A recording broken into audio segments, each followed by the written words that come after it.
Hi, my name is Isa. I'm a food addict from Western Massachusetts.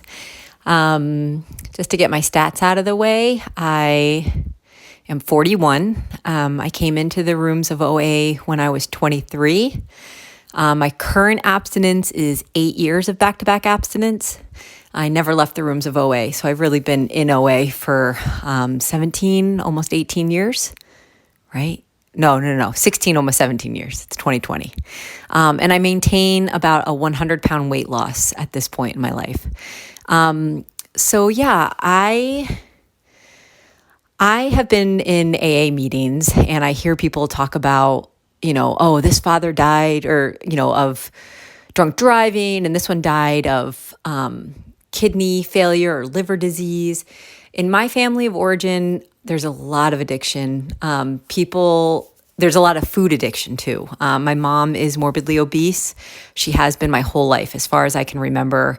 She was a very, very large woman. And she was like the only large woman. I felt like I had the only morbidly obese mom around, but that's not true. But she struggled with her weight my whole entire life. My grandfather on my dad's side of the family was also morbidly obese. He actually died from this disease. He choked on peanut butter, which is a really sad way to go, but I can identify with that, as peanut butter is a trigger binge food for me. And there's just a lot of disordered eating sprinkled around my family. And if they're not food addicts, they're probably alcoholics or drug addicts, or my brother's a drug addict. My brother's a heroin addict, or they're flaming codependents. My family runs the gamut. So I believe in this disease as being something that I was born with, like a nature, like it's in my DNA. But I also believe that some people become food addicts through nurture. And I had a little bit of both, or a lot of bit of both. Like I said, there's a lot in my family. So genetics wise, I think I was a little predispositioned to be an addict of some sort. Just happens to be food for me as my primary addiction. I got other ones too. But I also grew up in a pretty tumultuous household. Like I mentioned, my mom is a food addict. She was very morbidly obese. Is very morbidly obese, and she was angry a lot. She had a lot of anger issues, and I was very scared of her. I always felt like I was walking on eggshells, and I just wanted her to please her. And she was scary. Like I didn't know, if she was going to be like the loving mommy or like the scary mommy. But my earliest memories are around food. I'm 3 and we're baking cookies. It's Christmas time, and I just want her to leave the kitchen so that I can run, over to the table and get as much cookie dough into me and just shove it down. And my memories just go on and on. Like I remember events, but I can specifically remember the food that was served. Girl Scout camping trips, like peanut butter balls. Oh, I remember those. And I remember too, like this weird feeling around food where somebody would say, how many do you want? Like if they were serving cookies or something, and I would say, I want more. Like I couldn't put a number on it. I just wanted more. I can also remember as a little kid just kind of looking around the table and noticing everything, but around food, noticing that people weren't eating as much as me, or noticing when they would not finish a cupcake or something, like they just, or like not eat the icing because it was too sweet. And like, that was just so foreign to me. Like, too sweet? Really? What? Like, how could you not eat the icing? Like, if they weren't looking, I might have eaten their icing, I also remember getting obsessed with bodies very early on. I think I was 4 or 5 and we were playing house, and a little boy came up to me and said, you can't be the mommy. You're too fat to be the mommy. I mean, I look back at myself and I was 4 and I wasn't very fat. I was tall though. I was a, very tall girl already, pretty young. I'm not super tall now. I'm about 5'8", but I'm a little bit taller, but I got tall early. But again, I was big, but I wasn't chubby, but I felt huge. I felt like this ogre, my whole childhood. I also can remember just looking at the other little girls and just thinking like, wow, their bodies, like they're so thin and their stomachs are so flat. And, I'm so like chubby. And I have very curly hair, and my mom would cut it really short. And I just remember thinking like, I want long, straight, blonde hair. I'm also like brunette. So I wanted to be somebody very different. Uh, so yeah, I had a really weird relationship with food growing up. Um, I I was a latchkey kid. I'm trying to remember when it started. I want to say I was like 7 or 8, that I would come home and I would be by myself and I would just concoct the weirdest things. I would take Bisquick mix or whatever and, just make huge biscuits and eat half of it raw and take just mainline butter, sugar, flour, and just mix it together, eat that up. My mom had this huge snack cart and I would just binge my brains out on it. And I started to really put on weight though around like 7 or 8, like second and third grade is when I got bigger than the rest of the kids. I remember when I was 8, I was 80 pounds and we were doing like a weigh-in because I played softball. That's right. And we would have, or maybe we just weighed ourselves for school. I don't know. But I remember they would yell our weight out. I pray to God they do not do that now. Again, this was like probably 30-ish years ago. But they would yell our weight out. And I was just so mortified that like I was in my 80s and everybody else was like in their 50s and 60s, their weights. By 5th and 6th grade, I wasn't fitting in kids' clothes anymore. My mom had to buy me like, I swear to God, it was like a size 12 or something, adult pants, maybe even 14. And I was sporty. Like I would, play softball and basketball. But I was just starting to really pack on the pounds and, nobody was really saying anything in my family to me, but I felt huge. I take that back. My grandma on my mom's side, my mom's mom, she would every summer offer to pay me to lose weight. Like, if I lost a pound, she'd give me $1 for every pound I lost. And that was the thing too. Now that I think about it, every single summer I was like, this is going to be my year. I'm going to lose all this weight and I'm going to come back in September and be the most beautiful, hottest thing. And I'm going to get all the boyfriends and be the popular girl. And that just never, ever happened. I would wake up like on June 15th or whenever school got out and I would, I'm going to exercise today. And I swear by breakfast, I was just setting myself up for failure because I am addicted to flour and sugar. I am definitely, those are trigger foods for me. They are not on my food plan. And I would probably have like pancakes for breakfast and like, whoop, I'm like off and running. Once I start to put those substances in my body, there's no telling when I will stop. But I would eat those things and I'm like, I'm going to go for a run. And then by like 10 or 11 o'clock, I'm binging on candy and whatever else I can get my hands on. High school was tough being an obese person. I had to have a special dress made for me for chorus. There were no tennis uniforms that fit me. I had to wear like different shorts. Then they finally did get me a skirt that fit me. In softball, oh my God, it was the worst. I was out the day that they handed out uniforms and they handed me a size small and I was like a large, extra large. I was definitely like probably a 2XL at that point. And I was a pitcher and every time I would pitch, my shirt would pop up and my belly would stick out and it was just the worst. I remember for proms, I had to have my dresses made special. I couldn't shop in the normal stores at that time. I was definitely shopping in Lane Bryant. And back when I was shopping there, it was not cool. Like I can tell that they've gotten very stylish now, but back in the day, it was not stylish. I was basically wearing like my grandma's clothes. And God, I would have done anything to be thin. I would have done anything to be thin. I would dream about, this is so horrible to admit, but I would dream about like getting cancer or some other disease and or going in a coma. And like then I would get skinny and wake up and everything would be better and my life would be better. And that never happened, thank God. But I also remember at an early age just thinking like, I'm never going to be normal. I'm never going to get better.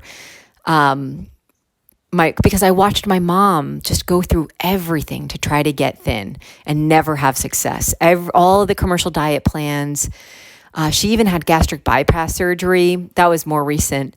But she'd get like these really bad like vein problems. She had to have all the veins of her legs stripped out. She eventually, because of type 2 diabetes, had a portion of her leg removed. but I would just watch her struggle and struggle and struggle and think there's no hope for me. And so college was just 4 more years. And in college, I got into other stuff too. Actually, in high school, I got into other stuff and drinking and drugs. I loved pot in particular because everybody would binge with me. We'd all get the munchies and wow, everybody's eating just like me for the first time in my life. And even then I would like binge afterwards. I would go to like the Quick Mart and just get gobs and bags and stuff. And college there was fun parts, but for the most part, I really was just, not living my best life. I was just feeling, like I just wanted to be thin. Again, I would do anything to be normal, quote unquote, normal. So I was in a really big mess at that point when I graduated college. And I remember too, my roommate and I were watching an Oprah show, and there was a woman on the show, and she was like, I just woke up one day and I got on the scale and I was 250 pounds. I remember thinking, like, who does that? Like, how does that happen? And I got on the scale the next day and I was 242 pounds. And that's the highest recorded weight that I know of. I definitely got bigger, but I graduated. I was able to graduate. I was always like, I was smart enough that I didn't have to do a lot of work, and I was able to just manipulate my teachers too. And I got out, graduated. I spent a year in the town that I went to school with, but I wasn't really thriving. I wasn't, I wasn't, I was bartending. I was sleeping with this roommate that I had he was a bartender too. And he was a total alcoholic, drank a case of beer a day. He was kind of, he was what he was. I got into a ton of debt, and eventually I moved home. And I was living in my parents' basement, and I was so depressed. I was about 22 years old, 22, 21. My brother, like I mentioned, was a heroin addict. He was at my parents' house too. He was a real mess. And him being a heroin addict made it so much easier for me to think that I didn't have a problem. Well, I'm not as bad as him, and what they say is like, if you point one finger at somebody else, you have 3 fingers pointing back at yourself. My debt got me, like I said, I was just maxing out credit cards, not facing that reality. And that's what really scared me, is that I started to feel like food isn't strong enough. Like I need a stronger drug. I want to totally just zone out like my brother does on heroin. And that's what really scared me. So, what got me into the rooms? Okay, so this is a kind of funny story. I had this friend who we would party with. And when I say party, is that my friends and we would get high, but he never got high. He would always drink a lot of Mountain Dew and smoke a lot of cigarettes, but he never used drugs. And I didn't know much about him, but he was kind of wild. And he had all these really hot friends, like really, really hot friends. And for me, the hot friends were like, they had piercings and tattoos, and they dressed really badass. And I'd go bowling with him and his friends every Thursday night. And I was like, Matt, how do you know all these guys? Because none of them like would smoke pot too. And he's like, I'm an NA. Like I used to, be a crackhead. He's like, I go to these NA meetings. And I decided to go to an NA meeting with him for 2 reasons. 1, to help my brother, and 2, to meet these guys. And I don't suggest dating in NA. I just want to say, I don't think that that's the right place to go if you're like looking to date people. Not to say that there's not amazing people there, but really, if that's your purpose, don't go to NA. And so I went to that meeting, and there was something there, something pulled me there. And I want to say it's like God, it's my higher power. But again, I would go week after week, I think I was like judging them too. Like, they're awful. I can't believe what awful things they're doing. At least I've never gotten to prison. And then they have, in their preambles and their beginning statements, they say, 1 is too many, 1,000 is never enough. And I went, cupcakes. And something clicked in me. And I looked at my friend in NA, and I was like, Matt, like, what if, is there I remember what I said. I said, hold on 1 second. I just want to make sure this is still recording. Oh, it is. I said, there should really be a program for people who use food the way that you guys use drugs. And he looked at me and he's like I invented OA at that point. And he looked at me and he goes, no, Issa, he's like, there is a program like that. It's called OA. And I was like, how did you not tell me this? Like, look at me, I'm 250 something pounds. Like, how did you not like tell me this from day one? I'd been going to this meeting for like 6 months at this point. So I went home, I went online, I found a meeting that was near me. It met 2 days later on a Saturday. I went to it. I was 23. I was the youngest person by probably 20 years, if not more. But I have to admit, I knew that I was in the right place within 15 minutes. Again, I was much younger than everybody, but I heard people talking about food and their bodies and their emotions and the way they process things and felt about food. And they spoke it with such honesty and integrity and authenticity. And I knew that I was home. I knew that I was in the right place. But I also thought they were a little crazy. I was like, they don't, at least in the meeting I went to, they, weighed and measured their food and they didn't eat flour and sugar. And I heard some people talking about not drinking. And I was like, dude, I'm finally legally able to drink. Like, I'm not giving that up. But I kept going. And then I found another meeting that I went to on Thursday nights. And again, I would go every week to that meeting.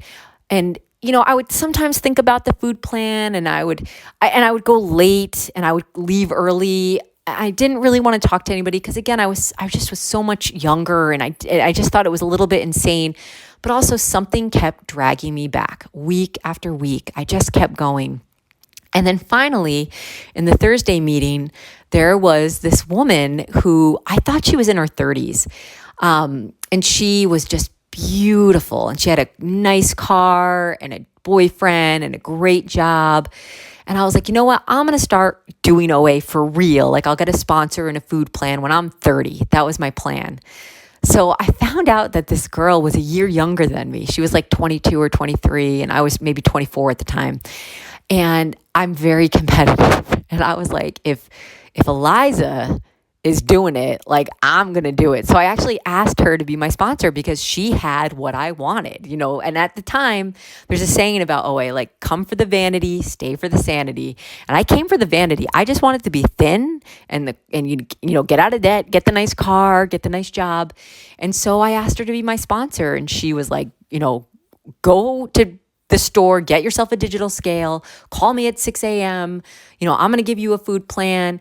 And so that's how OA started for me. It was, I personally was attracted to like a very strict program. Some people are more like 3 meals, nothing in between. Some people don't weigh and measure. That can be triggering for some people. But for me, I like really strong boundaries around my food. And I needed somebody who was kind of like going to kick my butt a little bit. I needed that discipline. I needed that drill sergeant. And so I lost a ton of weight. I lost about 100 pounds. And I can remember walking into the Express. It's a store by us in the Northeast. I don't know if it's everywhere, but it's one of those stores that I would walk by in the mall and never even attempt to go in. And I walked into one and I put on either a size 6 or 8, something, whatever it was, and it fit. And I was just like, oh my God. Like, it was just like a total miracle. And the crazy part too, like I've mentioned, I exercise, but I wasn't even exercising to lose that 100 pounds. Like, I was walking here and there, but it was really just the food plan. And I worked the heck out of the tools. I made my 3 phone calls every single day, if not more. I got to 3, 4, 5, 6, 7 meetings a week, if not more. Sometimes I went to twice. I did go to other fellowships, so that made it easier because I also was told to give up the pot that I was smoking all the time. So, I found a lot of friends in NA, and that was like, good for me because there was like a younger crowd there too. Because in OA, it was, again, mostly when I was there, it was mostly like 40-year-old women. I did find a friend or two who were my age. But it was nice to have, a sober fellowship to hang out with on the weekends and do like fun young kid stuff. But my life just blossomed. I got out of debt. I moved into my own apartment. I got a great boyfriend at the time, although he dumped me. That's a whole nother story. But all these miraculous things happened. But what I can tell you is that I didn't really work the steps.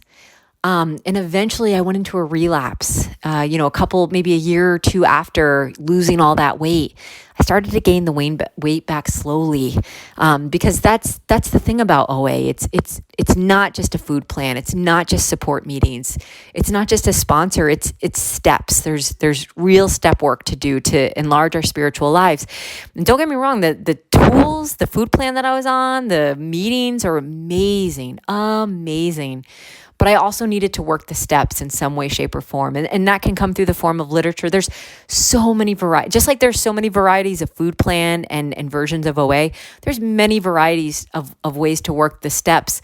And so I was in a little bit of a relapse for, I call it a half relapse, because I did gain back about 50 pounds. I was exercising a lot, but I never left OA. I kept going to meetings, but I was a little bit miserable. And so I eventually moved up to Western Massachusetts. I did get married. I found God, thank you, God. Even in my relapse, I found an amazing man who I was not attracted to, who has no piercings, who has never touched drugs ever. I think he smoked pot once in Amsterdam where it was legal. But he is exactly what I needed. He is like my weighed and measured food. He's not my hot fudge sundae. But hot fudge sundaes, they were never good for me. They were never good for me. But he is so solid. And we moved up to Western Massachusetts, and I went to a meeting, and it was a different variety of OA. It's called 90-day OA. And it's a very, again, strict food plan. I had kind of moved away from the strict food plan.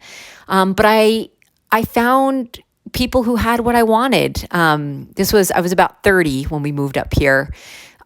They were, thin, but more than that, they were really happy. It seemed like happy is not the right word, but like peaceful and at ease and spiritually fit. And, so it took me a couple months. I found a person who had what I wanted, and I asked them to sponsor me. And that's a real key is find somebody who has what you want and ask them what they're doing. And that can be their food plan. That can be the meetings they go to. And for this sponsor too, it was the way that she was working the steps. And so in OA, I've had so many amazing moments and hard moments too. Again, my brother's still a heroin addict. I love him. We have a strained relationship, but I try. My mom and my dad, they're wonderful. We've had our ups and downs, but it's mostly been ups lately. And again, that's because of OA. That's because of my abstinence. That's because of the steps that I've worked. I have a daughter now. I have a 2.5, almost 3-year-old daughter. That's a miracle. That's a huge miracle. And I lost a pregnancy. I lost 2 pregnancies, one at 25 weeks. And thank God for OA that I didn't eat through that, and I was able to process it and feel those feelings. I don't have any regrets. Sometimes when I fantasize that I got into OA much earlier, and got to live, especially during college. Like I got to live during high school. To be abstinent in high school would have been so amazing. My sponsor actually did get abstinent in high school. I think she was 16 or 17. But again, I have no regrets. My life is so beautiful how it is today. It took a lot to get me to where I am. And I am just so grateful for the opportunity to be of service and to record my story for you. Again, my name is Eve. I'm from Western Massachusetts. Thank you for letting me share.